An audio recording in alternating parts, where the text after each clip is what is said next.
당신도 한 번쯤 썼을 겁니다. 머지 포인트. 20% 무제한 할인. 결제할 때마다 돈을 버는 것 같았죠?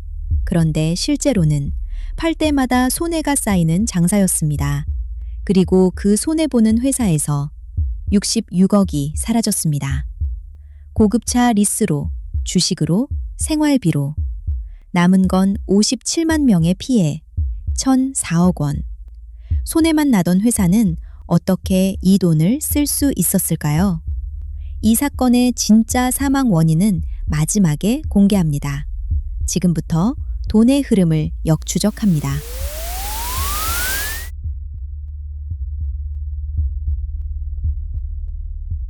먼저 결말부터 보겠습니다.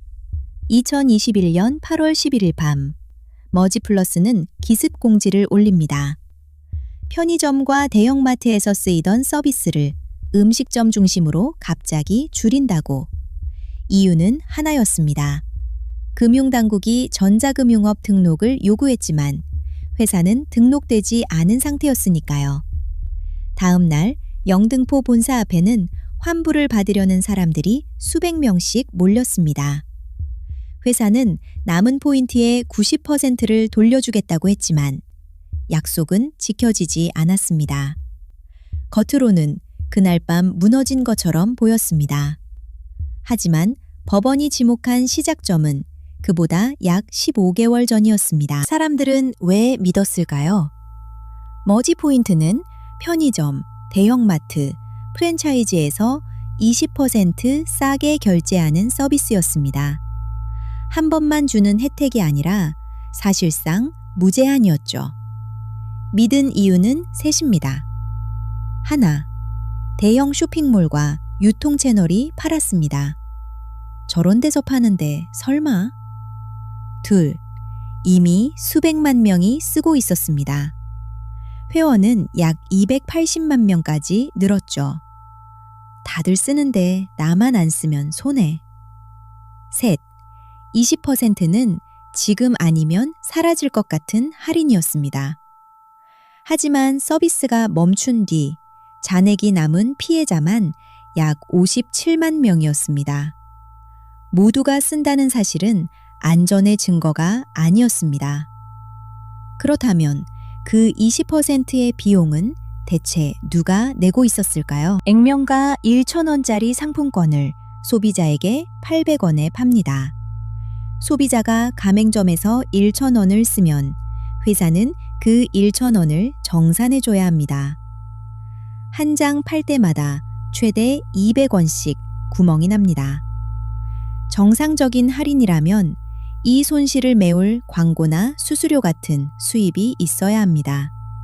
그런데 머지 포인트엔 20%를 계속 메울 안정적인 수익원이 사실상 없었습니다.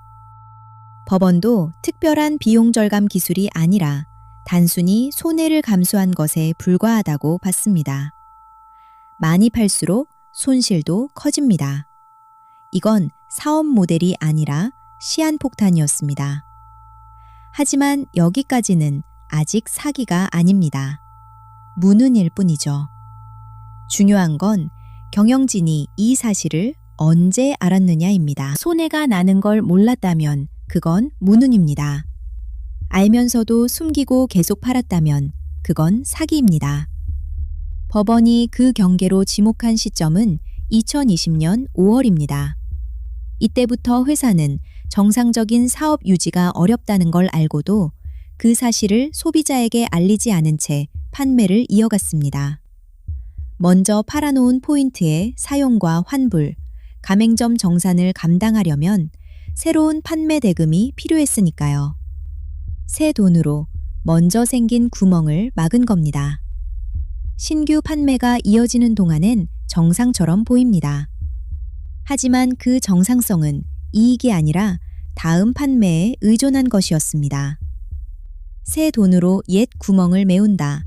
이게 바로 폰지입니다.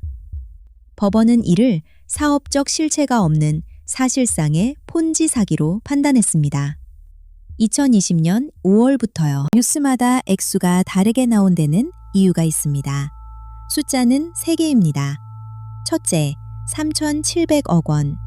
2018년부터 2021년까지 판 머지머니의 전체 규모입니다. 둘째, 약 2,520억 원. 이 중 법원이 사기로 본 기간 2020년 5월부터 2021년 8월까지의 판매액입니다.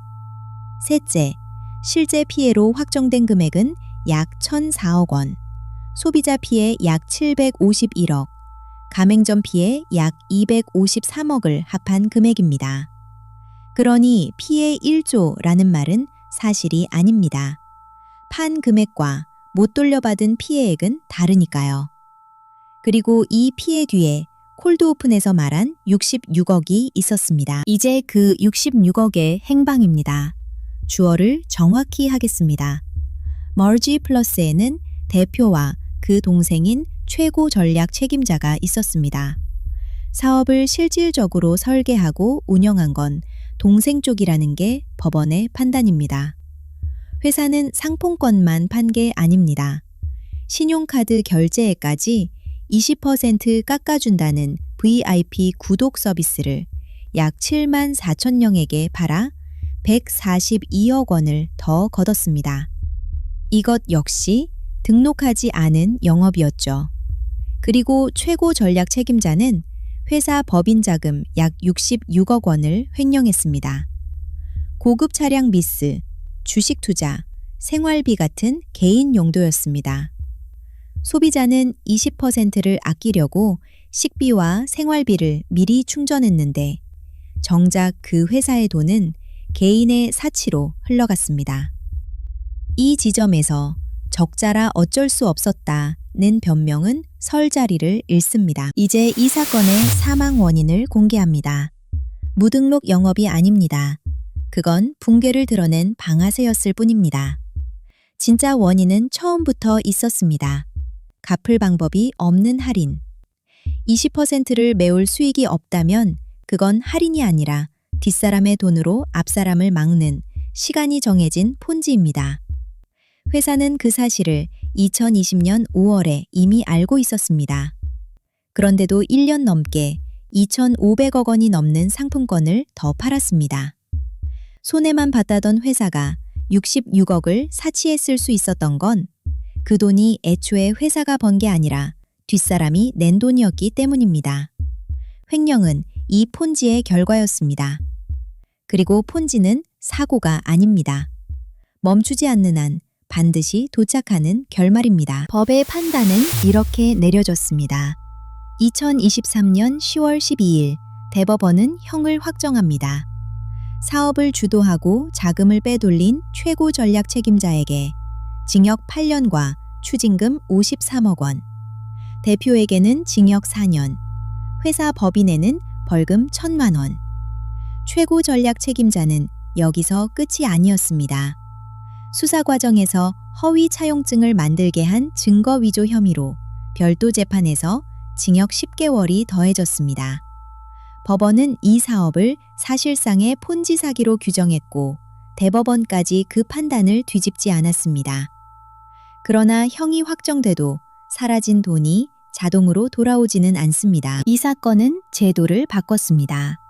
2024년 9월부터 선불 충전금 전액, 즉 100% 이상을 회사 자금과 분리해 관리하도록 전자금융거래법의 보호장치가 강화됐습니다.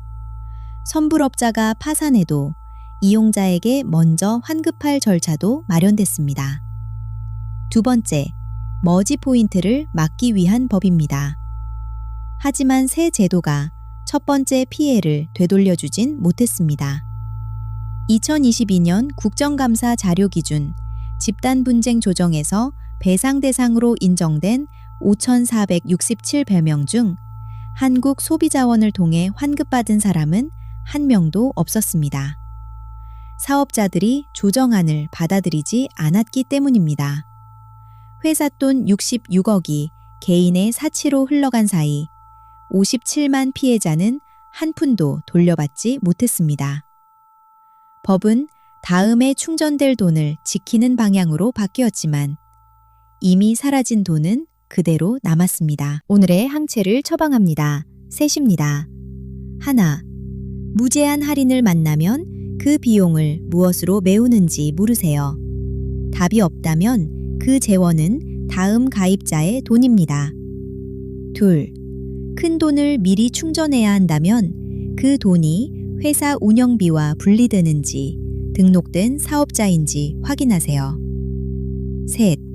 다들 쓴다는 말은 안전의 증거가 아닙니다. 본지는 많이 모일수록 커집니다. 설명할 수 없는 혜택, 무제한 할인, 지금 아니면 손해. 이 셋이 겹친다면 결제 전에 물으세요. 이 돈은 어디서 나오는가? 다음 검체가 궁금하다면 구독,